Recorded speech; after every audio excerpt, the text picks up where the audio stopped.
Hello, my name is Mike Decker, and I'm the Executive Director of the Rocky Mountain Consortium for Sports Research. My research interest is neuromuscular function and recovery after injuries or to prevent injuries. And one of the ideas that came across my desk a few years back was Topical Gear's T25 Knee.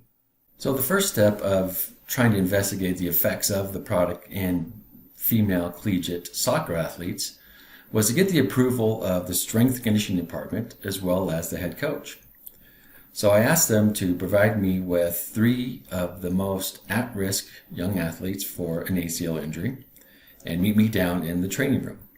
And so the idea was, if this product had a strong neuromuscular potential, we should see some pretty dramatic effects, or at least some influential effects on how the body moved immediately after application of the technology. So what I did is I applied this sleeve. It's pulled up over their leg, had them perform a single leg squat and then a more dynamic task, which is single leg hop.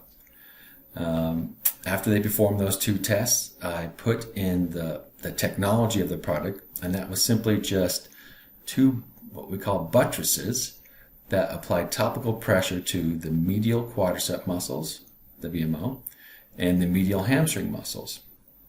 So after they performed those 2 tests, I put those buttresses in, had them walk about 25 feet, and they came back and they immediately repeated those 2 tests. So in the before, the pre-test, is on the left, and we notice here on the single leg squat, pretty dramatic amount of valgus.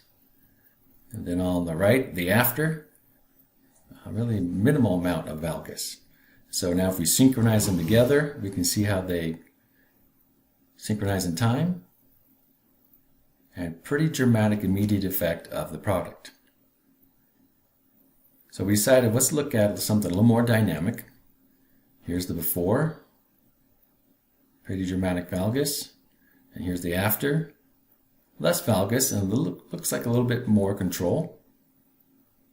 And here's them together.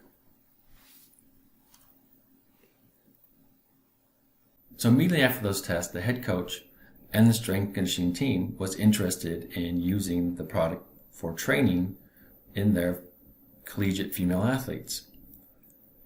Looking forward 5 years from that point in time, I've captured over 450 female athletes and training with them, without training with them, immediate effects of training with them, and we're showing some pretty consistent results. Number 1, we're seeing improvements in speed, we're seeing improvements in power, and more importantly, to my interest, we're seeing improvements in movement quality. The research is ongoing, but please feel free to reach out if you have any questions. Thank you.